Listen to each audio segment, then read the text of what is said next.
থাকলে অসুবিধা কি? আর একজন থাকে। আর কে থাকে? শালি। তুই জানলি কেমনে? আমি জানবো না, কে জানবে? এটা তো আমারই জানার কথা। ফাজিল একটা ফাজিল। এত খরচ করলে আমার ঘরে টাকা দিব কোত্থেকে? আপনার কাছেও তো টাকা নাই।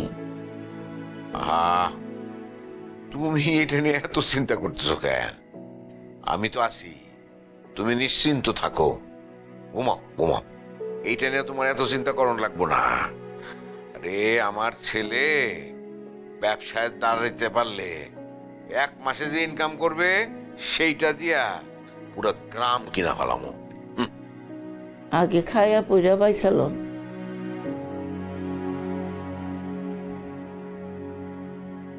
তোমার সব সময় বেশি বেশি কথা।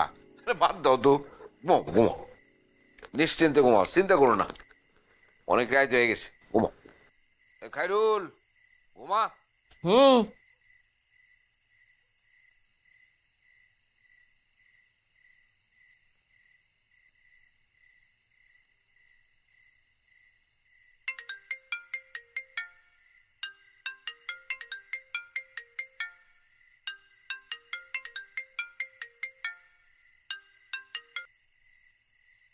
আব্বা আসসালামু আলাইকুম।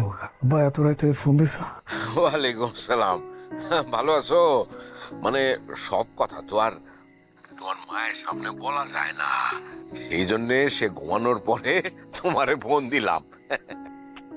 কি এমন কথা যে আরে এত রাত্রে কাছে দৌড় বলছি। আব্বা আব্বা কি এমন কথা যে আম্মার সামনে বলা যায় না? বলো।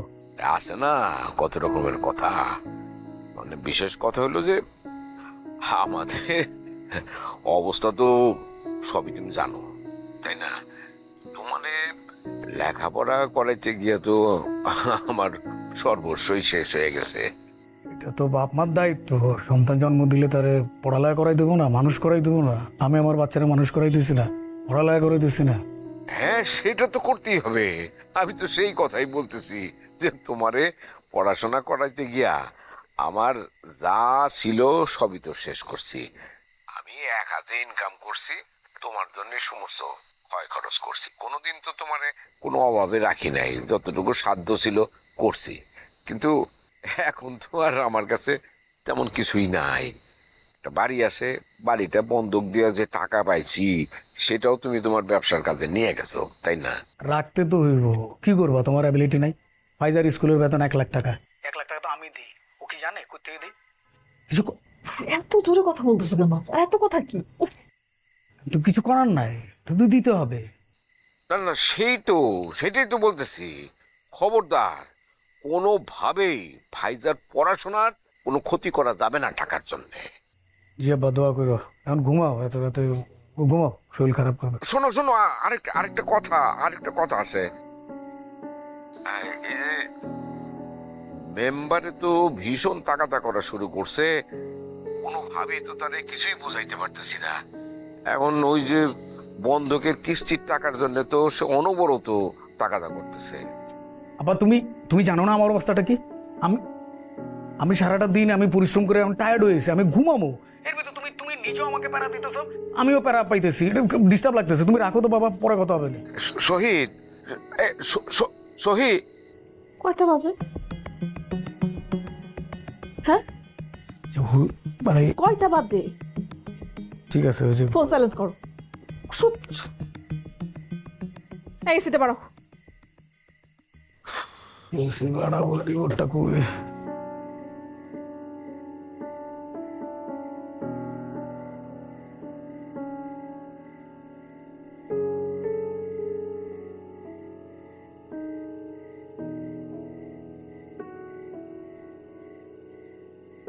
ঘুমাস নাই?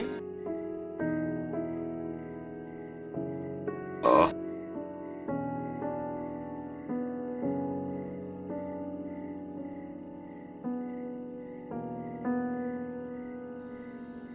কি হয়েছে?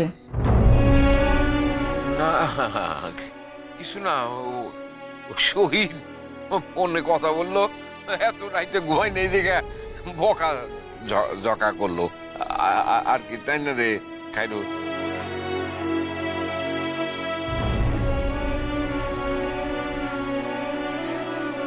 আসো।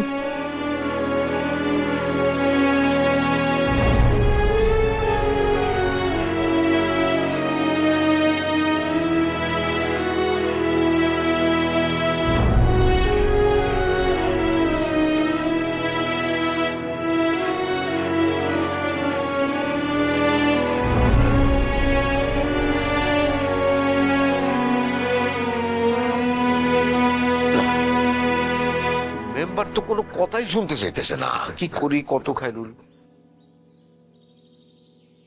ভাইজান রে ফোন করো। ফোন না করে কি আমি বসে রয়েছি? তোর ভাইজানের তো সময়ই নাই, বেশি কথা বললে ফোন কাইটা দেয়।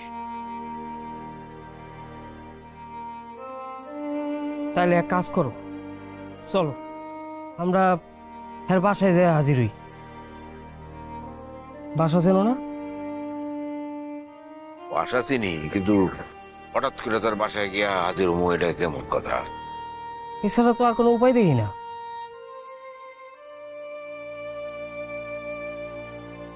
বাড়িঘর খেলায় যাবো?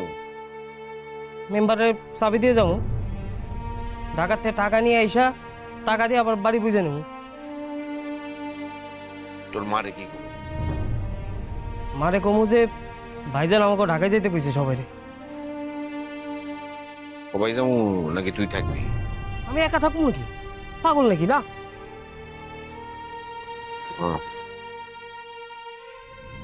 আচ্ছা দেখি, চিন্তা করে দেখি।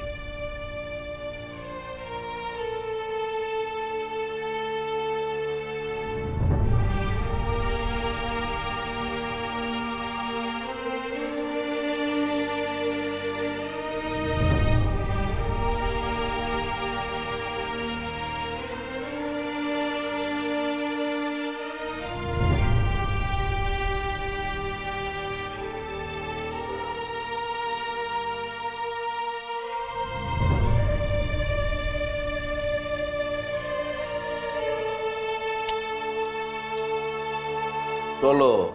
শেষ পর্যন্ত